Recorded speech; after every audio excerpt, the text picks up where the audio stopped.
kisah-kisah yang tidak ada di dalam Quran itu kok bisa sejarahnya muncul di tafsir Jalalain, di tafsir Tobari, di tafsir Ibnu Katsir. Dari mana sampai tahu bahwa cerita tentang Elias, cerita tentang Elisa, dari mana taunya? Kok sampai tahu bahwa istrinya bahwa ada keluarga Yohanes Pembaptis, Yahya, yang namanya Asba atau Elizabeth. Padahal di Quran nggak ada kata Elizabeth.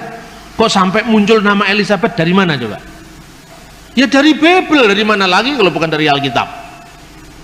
Tapi kalau itu sudah dikutip oleh Ibnu Katsir, orang tidak lagi membahas Ibnu Katsir dapatnya dari mana. Shalom Bapak Ibu Saudara-saudari terkasih, selamat datang di channel Juru Selamatku. Sebelumnya jangan lupa klik subscribe, like, dan bagikan tentang kebenaran Tuhan kita yang besar, dahsyat, dan penuh kasih. Pada video kali ini, kita akan merasa seperti mengikuti mata kuliah yang berisi materi-materi yang sangat penting dan tidak bisa didapatkan oleh siapapun. Penjelasannya akan disampaikan oleh narasumber yang merupakan seorang teolog, filolog, dan sejarawan yang tidak asing lagi. Saya yakin Bapak, Ibu, atau saudara-saudari sekalian pasti tahu beliau. Beliau adalah Bapak Bambang Nursena. Beliau akan membahas lebih dalam lagi bagaimana pengaruh tradisi Yahudi dan Kristen masuk di dalam Islam, serta banyak kisah di dalam Al-Quran yang mengisahkan cerita tentang Nabi Ibrahim, Musa, hingga Yesus yang memiliki jejak menarik. Tanpa panjang lebar, mari kita simak pembahasan dari Bapak Bambang Nursena yang luar biasa.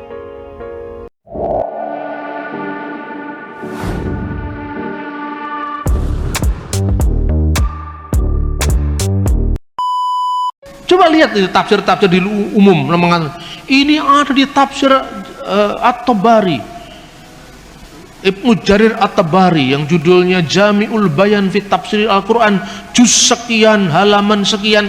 Terus dapatnya dari mana Tabari? Loh, kenapa sumber yang dikutip Tabari kok ditolak, dituduh palsu?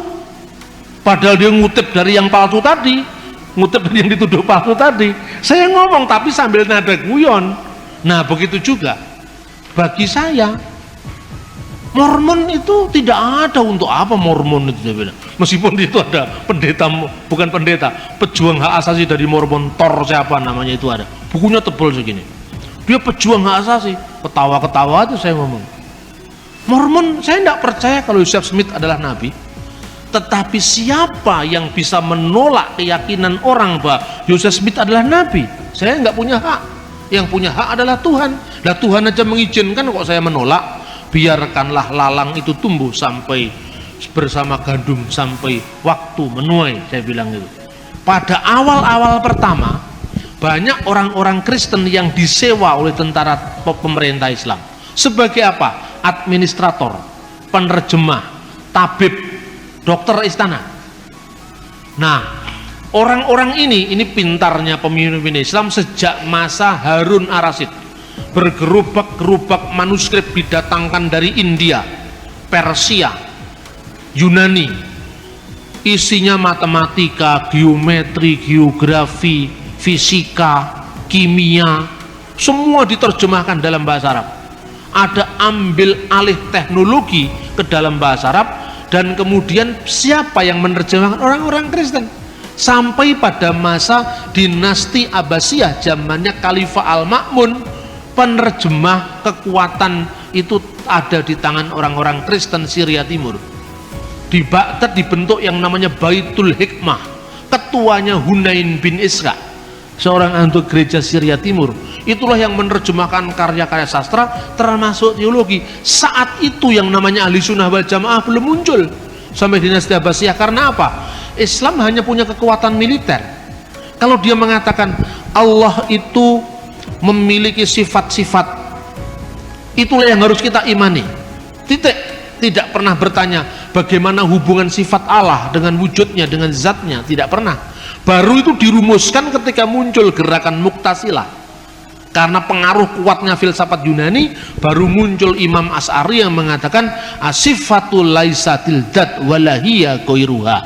Sifat Allah itu tidak sama dengan zatnya, tapi juga tidak beda dengan zatnya. Bagaimana itu? Bila kaif wala tasbih. Kita hanya bisa menyembahnya, mempercayainya, jangan bertanya bagaimana.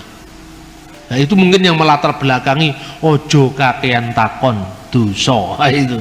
Bila kaif wala tasbih. Ya toh? Kalau kita lihat nama Isa itu sudah berbeda dengan nama standar di teks-teks Arab. Di dalam teks bahasa Arab, kebanyakan dalam Injil bahasa Arab tidak dikenal kata Isa. Yang dikenal kata Yeshua. Yeshua Al-Masih, Yesus Kristus, bukan Isa Al-Masih. Dari mana ini kata Isa ini muncul? Ternyata itu dari Kristen Syria. Nah, Kristen Syria ini di dalam penerjemahan teks-teks Arab, dia tidak pernah menerjemahkan sampai hari ini menjadi Yeshua dalam teks Arab, ya. Tetapi Isa, misalnya beberapa biara ditemukan dengan nama Isaniyah, pengikut Isa. Itu tahun 571, sejaman dengan tahun kelahiran Muhammad. Kata Isa itu ternyata fonetik koresponden, perubahan bunyi, dan itu tidak salah. Contohnya gini, saya sering ulang-ulang kata-kata ini. Orang Jawa tidak bisa ngomong huruf Ain, Abu Bakar, Umar, Utsman, Ali, tapi Ngabu Bakar, Umar, Ngusman, Ngali. Orang Sunda sulit untuk mengucapkan huruf F, ya. Dia tidak bisa ngomong misalnya Arifin tapi Aripin.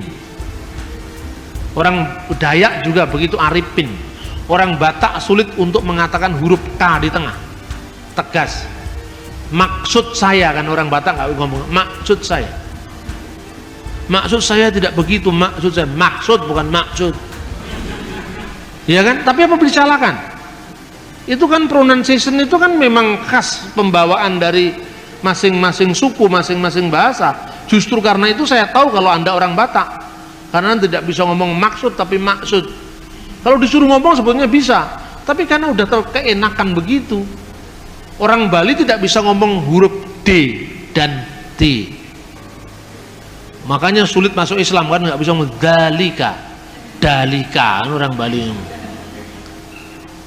Batuk nggak bisa, mesti batuk. Jadi sakit batuk, batukmu itu tidak ada bedanya, bener kan? Nah, ini yang namanya fonetik koresponden. Orang bahasa serumpun pun begitu. Misalnya orang Arab menyebut dengan huruf, orang Yahudi menyebut dengan Yod, Yerusalem. Kok menjadi bahasa Urusalim? Tiba-tiba menjadi alif dan hamzah di atasnya. Kadang-kadang menjadi ain. Maka dalam konteks itu Yeshua menjadi Iso, Isa. Seperti O panjang kadang-kadang menjadi A panjang, misalnya Shalom itu Shin, Shin bukan Sin, Shin, Shalom, Shin, Lamet, Waw, Mim. Jadi O-nya yang panjang bukan L-nya yang panjang. Shalom. Menjadi O yang panjang tadi menjadi A panjang. Salam. Shin-nya menjadi sin. Jadi bukan shalom tapi salam. Shalom alaihim, assalamu alaikum. A-nya yang panjang. Maka seperti shalom menjadi salam, iso menjadi isya. Seperti Yesaya menjadi Isaya, Yeremia menjadi Irmia, Yerusalem menjadi Urusalim, Yordan menjadi Urdun, maka Yeshua menjadi Isa. Ini fonetik koresponden. Tapi bukti manuskripnya tidak ada Injil yang pernah memakai kata Isa. Kenapa di sini kok pakai kata Isa? Karena Islam mendasarkan tradisi lisan, bukan tradisi tertulis. Ini bukti lagi bahwa zaman Muhammad Injil belum diterjemahkan dalam bahasa Arab. Kan begitu. Terus kemudian banyak teks-teks lain yang dipengaruhi bahasa Arab. Misalnya nama Yuhanna menjadi Yahya. Itu Zahia. Dalam dialek Syria Barat Yuhanna. Tapi ada beberapa dialek Syria Timur, Palestinain, Aramaik itu adalah Yahya. Yahya menjadi Yahya. Kemudian muncul lagi kata-kata kalau Abraham menjadi Ibrahim itu umum sekali. Seperti misalnya kata Nimrod menjadi Namrud, Ibrahim menjadi Ibrahim, itu dalam gejala bahasa namanya metatesis, ya, metatesis. Itu contohnya banyak. Nah, kemudian dari konteks perjanjian lama banyak narasi-narasi dari Talmud yang kemudian masuk mewarnai teks Islam, Al-Quran misalnya. Ibrahim dibakar tidak mempan dalam api. Dari mana sumbernya? Ternyata itu seorang rabi Yahudi abad kedua Masehi, ya, Pirkei Rabi Eliezer menerjemahkan Ur itu Ur menjadi Ur. Jadi di situ dikatakan Ani Adonai Asher Hoshetika Me Ur Kasdim. Kejadian pasal 15. Akulah Tuhan yang telah mengeluarkan engkau dari Ur Kasdim. Itu firmannya kepada Abraham. Dibaca oleh Pirkei Rabi Eliezer, Ani Adonai Asher Hoshetika Me Ur Kasdim. Akulah yang Tuhan yang mengeluarkan engkau dari api negeri Kasdim. Maka kemudian konteksnya Abraham dibakar tidak mempan. Itu sebenarnya tidak ada dalam teks. Itu karena kesalahan transmisi teks. Contoh yang lain misalnya, kisah tentang Sulaiman, Salomo yang memasuki Ratu Sheba, yang dalam tradisi Yahudi abad kedua ketiga Masehi disebut Bilqis. Kemudian nama itu masuk dalam Al-Quran, Bilqis. Itu kemudian ketika Ratu Sheba ini datang ke istananya Salomo, istana itu dibuat tempat duduknya, lantainya dari kaca. Nah, ketika dari kaca, kemudian Ratu Bilqis itu menyibakkan kainnya.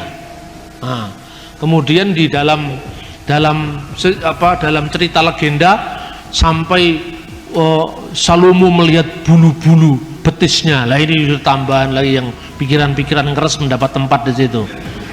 Karena dia menyingkapkan kainnya. Di pikirnya itu adalah air, padahal itu adalah kaca. Nah, sebelumnya itu menggambarkan kehebatan Salomo itu digambarkan.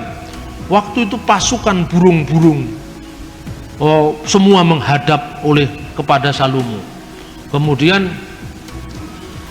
Salomo ketika melihat memeriksa barisannya, ini dari sebuah komentar kitab Ester, tapi tradisi ekstra kanonik Yahudi, tradisi yang tidak resmi di kalangan Yahudi, yang tersebar dalam bentuk dongeng orang-orang Yahudi di Madinah saat itu. Digambarkan bahwa mana semua burung sudah hadir, semua makhluk sudah hadir, kecuali bulbul yang tidak hadir. Nah, di dalam teks tafsir Ester itu sebetulnya disebut ayam jantan yang tidak hadir.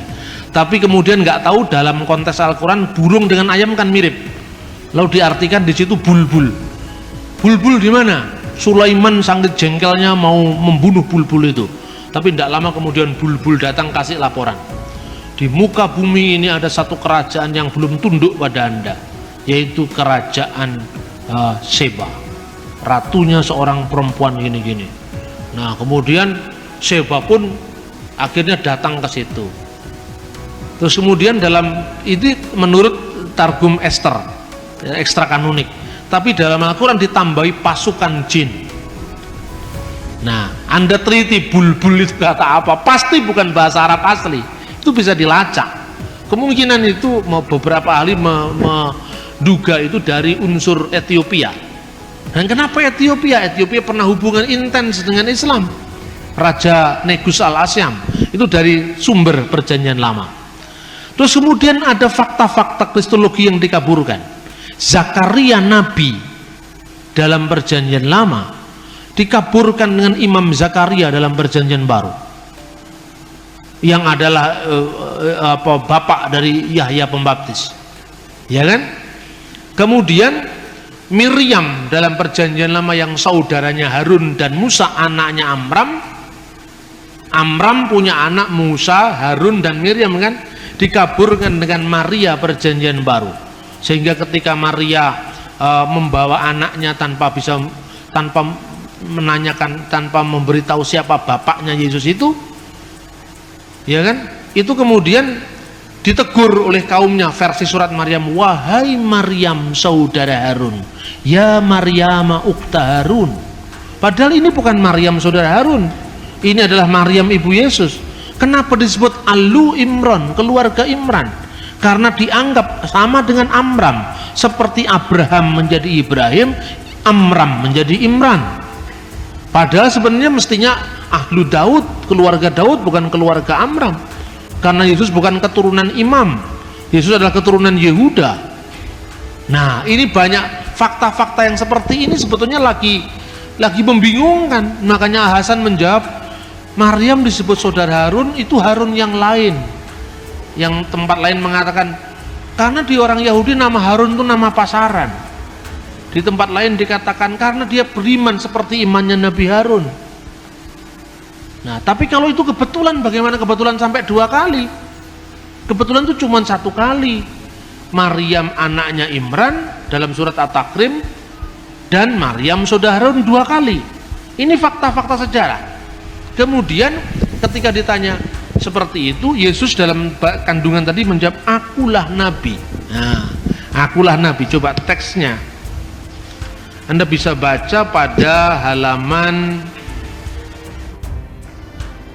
12. Diberikan kepadaku Alkitab, dan dijadikannya aku seorang nabi, dan dijadikannya seorang yang diberkati di mana aku berada, dan diperintahkan aku untuk melaksanakan salat dan membayar zakat selama aku hidup.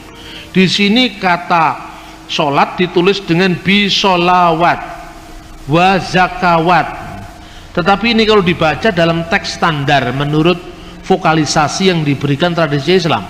Tapi di sini biasanya kata salat dalam literatur hadis yang lebih mudah ditulis dengan shot lam alif tak marbutoh, bukan waw tapi tak marbutoh. Kenapa di sini solawat bukan solat? Pembacaan lain yang ditawarkan oleh orientalis bukan solawat bacaannya, tetapi selota, karena itu pengaruh bahasa Arab.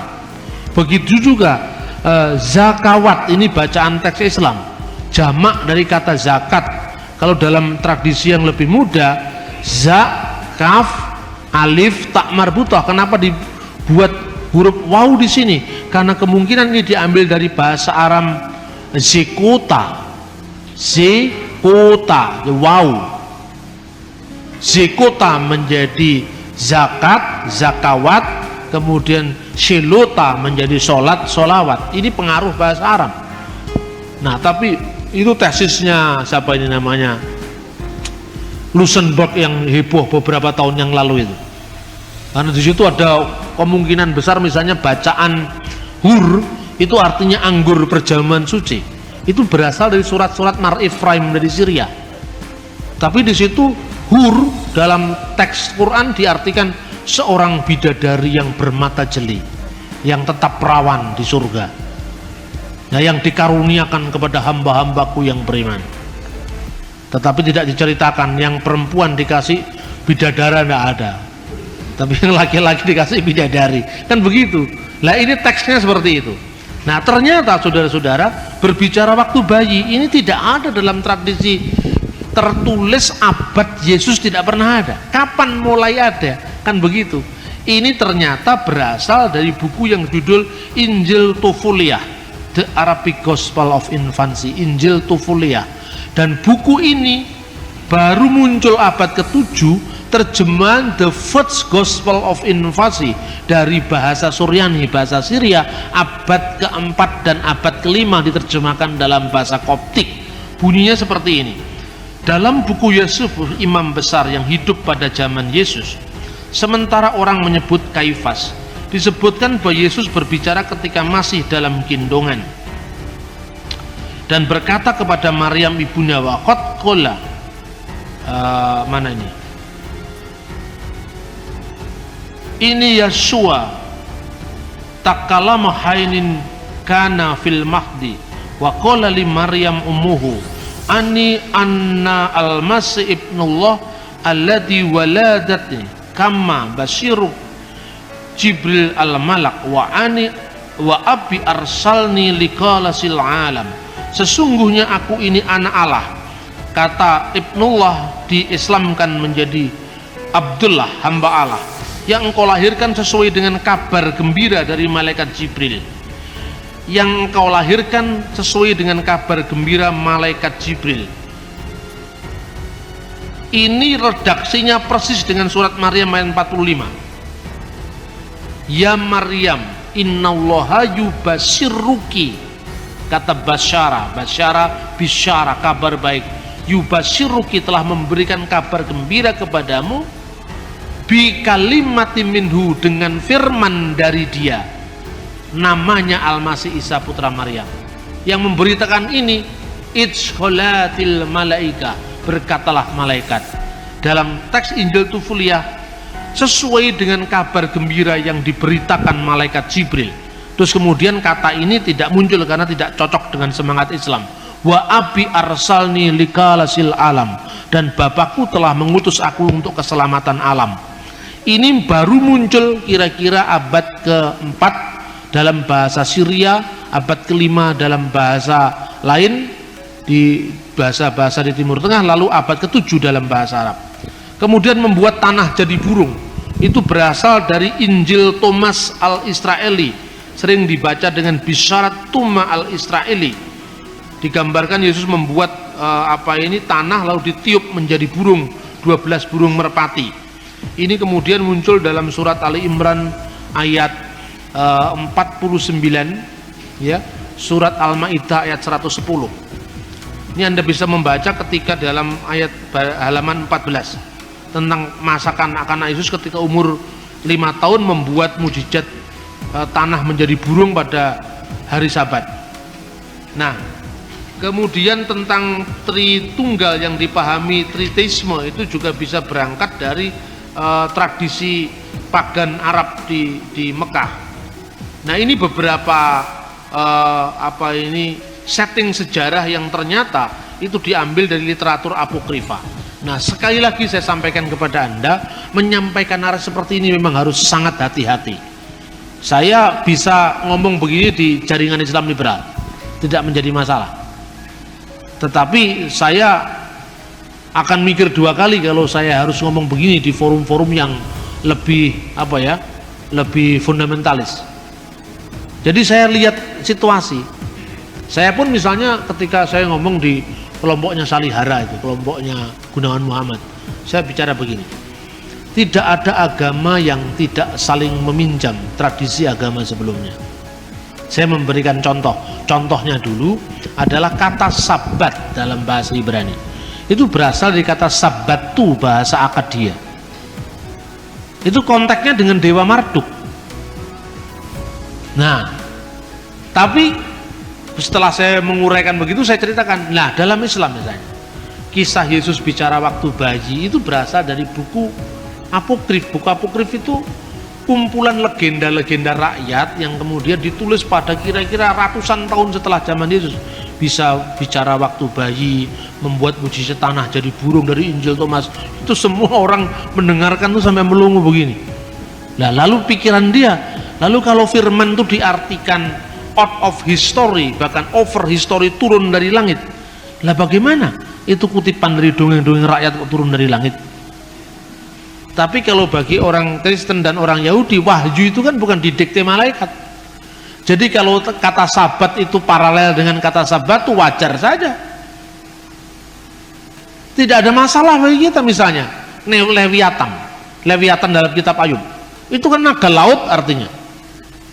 Apa berarti bahwa orang Kristen mengakui tentang eksistensi binatang legendaris tentang naga laut? Tidak. Tetapi itu bahasa sudah diserap menjadi bahasa Ibrani. Aspek mitologinya sudah hilang. Contohnya misalnya Lukas pasal 1 ayat 78. Surya pagi datang dari tempat yang maha tinggi. Anda pernah membayangkan ketika membaca Lukas pasal 1 ayat 79, itu yang Anda bayangkan adalah Betara Suryo, bapaknya Adipati Karno? Tidak, tapi karena kata surya sudah diserap dalam bahasa Indonesia, sudah mengalami demitologisasi, bukan mitos yang dialihkan, tapi bahasa atau istilahnya. Bagi orang Kristen memahami yang seperti tidak terlalu sulit, karena apa? Wahyu bagi kita tidak turun dari langit, tapi wahyu itu menyejarah. Bagaimana hubungan Injil dengan kebudayaan? Kalau bagi Islam, Quran itu bukan hasil budaya.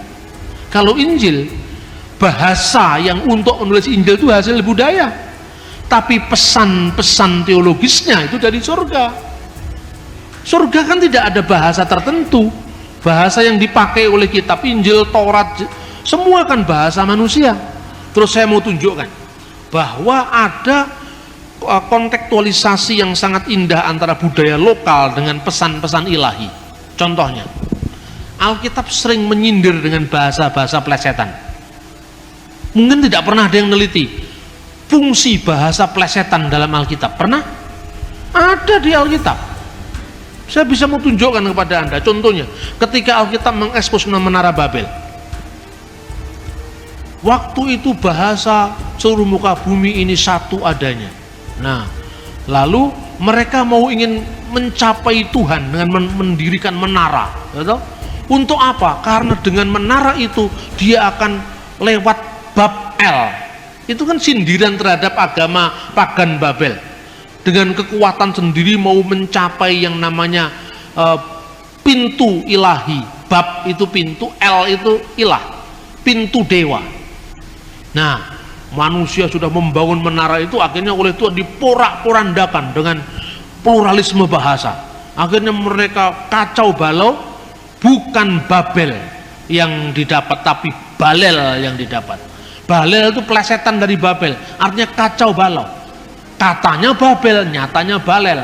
Katanya mau mencapai pintu ilahi, ternyata kekacauan. Itu kan sama dengan parian bahasa Jawa. Jarine bola kok ireng, jarine sekolah kok meteng. Hubungan antara eng itu ada, el itu ada, itu sebetulnya ada dalam budaya Alkitab. Ini kan menarik. Ayo, pernah kehabisan bahan untuk ngomong budaya? Tidak pernah, karena Alkitab ini sangat kaya dengan itu. Ya, begitulah penjelasan dari narasumber kita kali ini yang sangat luar biasa, yaitu Bapak Bambang Nursena. Bagaimana pendapat Bapak, Ibu, saudara-saudari sekalian setelah melihat video tersebut? Tentu kita semua pasti merasa terberkati dan juga menambah wawasan tentang juru selamat kita, yaitu Tuhan Yesus Kristus.